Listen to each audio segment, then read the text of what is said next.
क्या ہے आखिर ये बनती कैसे है, इसे कैसे तलाश किया जाता है, असल और नकल सलाजीत में सबसे बड़ा फर्क क्या है, क्या सलाजीत मर्दाना कमजोरी खत्म करती है और क्या ये वाकईतन शेर के पसीने या शेर के पत्थर को चाटने के नतीजे में पैदा होती है। ये वो चंद सवालात हैं जो आज के हर नौजवान के जहन में ज़रूर गर्दिश करते हैं। आज की इस वीडियो में हम आपको इन सब सवालों के जवाब बताएंगे, मगर उससे पहले हमारे वो तमाम मोअज़्ज़िज़ नाज़रीन जिन्होंने अब तक हमारा YouTube चैनल सब्सक्राइब नहीं किया ज़रूर कर लें और बेल आइकन प्रेस करना हरगिज़ मत भूलिएगा ताकि आपको हमारी तमाम वीडियोस बर वक्त मौसूल होती रहें। दोस्तों, सलाजीत एशिया के मुख्तलिफ पहाड़ों और ज़्यादातर गिलगित बल्तिस्तान के पहाड़ों से निकाला जाता है। ये बहुत सालों तक मुख्तलिफ पहाड़ों के गारों में मौजूद मादनियात और पौधों के मुरक्कब से बनता है, जिसके बाद एक सही वक्त पर इसे निकाल लिया जाता है। लेकिन इसको ढूंढने का अमल इतना आसान नहीं जितना समझा जाता है। बुलंदो बाला पहाड़ों के पुरखतर और दुश्वार गुजार रास्तों से होते हुए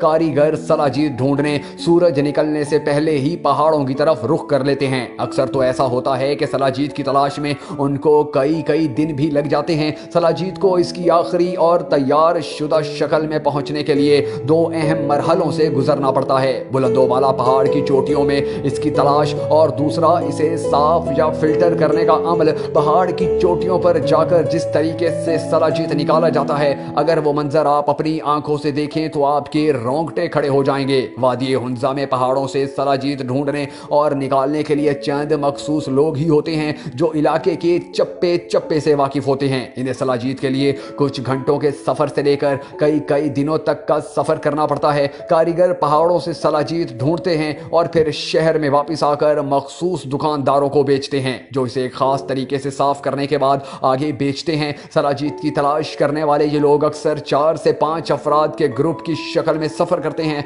ये लोग चोटी पर रस्सी को मजबूती से बांधते और पकड़ते हैं और फिर एक बंदा इस गार के अंदर उतरता है जहां से सलाजीत मिलने के इम्कानात होते हैं। जब बंदा नीचे गार में उतरता है तो वो सलाजीत निकालने के बाद बोरी में डालता है और फिर पहले बोरियों को ऊपर भेजता है। इसके बाद खुद वापस इसी रास्ते से रस्सी के जरिए ऊपर चला जाता है। इस पूरे अमल को तकरीबन आधा घंटा लगता है, लेकिन इस आधे घंटे के बारे में कहा जाता है कि अगर रस्सी बांधते हुए किसी ने गांठ सही ना लगाई हो या सेफ्टी बेल्ट ठीक ना बांधी हो तो रस्सी के खुल जाने के इम्कानात ज्यादा होते हैं, जिसका वाहिद नतीजा मौत की सूरत सामने आता है। सलाजीत को साफ करने के अमल में इन बड़े पत्थरों जिन्हें पहाड़ से लाया जाता है के छोटे छोटे टुकड़े किए जाते हैं और उसे एक बड़ी बाल्टी के अंदर डालकर एक खास मिकदार में पानी मिलाकर बड़े चम्मच से हिलाया जाता है ताकि सलाजीत अच्छी तरह से इस पानी में घुल जाए। फिर कुछ घंटे बाद पानी की सतह से गंदगी को हटा दिया जाता है। दोस्तों, इस पानी को एक हफ्ते तक ऐसे ही रखा जाता है। इस दौरान इस पानी का रंग बिल्कुल काला हो जाता है, जिसका मतलब ये है कि अब सलाजीत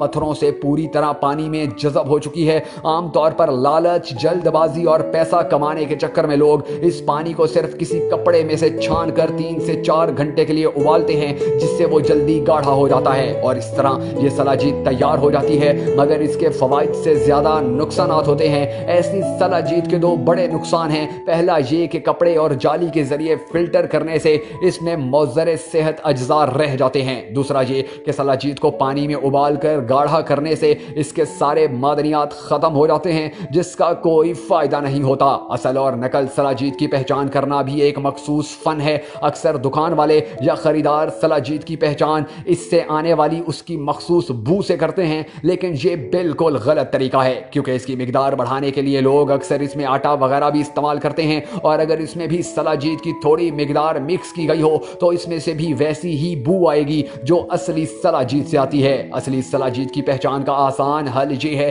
कि दुकानदार से इसके मेडिकल टेस्ट का पूछा जाए और इससे इस बात की तस्दीक की जाए कि इसमें 86 किस्म के मादनियात मौजूद हैं। सलाजीत में आयरन और मैग्नीशियम की भी काफी मिकदार मौजूद होती है। सलाजीत के सूखे चने के दाने के बराबर की मिकदार गर्म दूध के साथ मिलाकर लेना इंतहाई फायदेमंद होता है और जवान लोग हफ्ते में 2 दिन से ज्यादा बार इसका इस्तेमाल हरगिज नहीं कर सकते क्योंकि जब 86 मादनियात पेट के अंदर जाते हैं तो वैसे भी ब्लड प्रेशर थोड़ा बढ़ जाता है। इसलिए जिनका ब्लड प्रेशर पहले से ही ज्यादा हो वो सलाजीत बिल्कुल भी इस्तेमाल न करें। सलाजीत कुदरत का एक खास पहाड़ी तोहफा है जो ना तो शेर की थूक, पसीने या पहाड़ को चाटने से बनती है और ना ही इसका इस्तेमाल मर्दाना कमजोरी को मुकम्मल तौर पर खत्म करता ہوتا ہے، اس لیے اس کا استعمال کرنے سے پہلے ماہرین سے مشورہ کرنا انتہائی ضروری ہوتا ہے، ورنہ خدا کا یہ خاص تحفہ فائدہ دینے کے بجائے نقصان دیتا ہے۔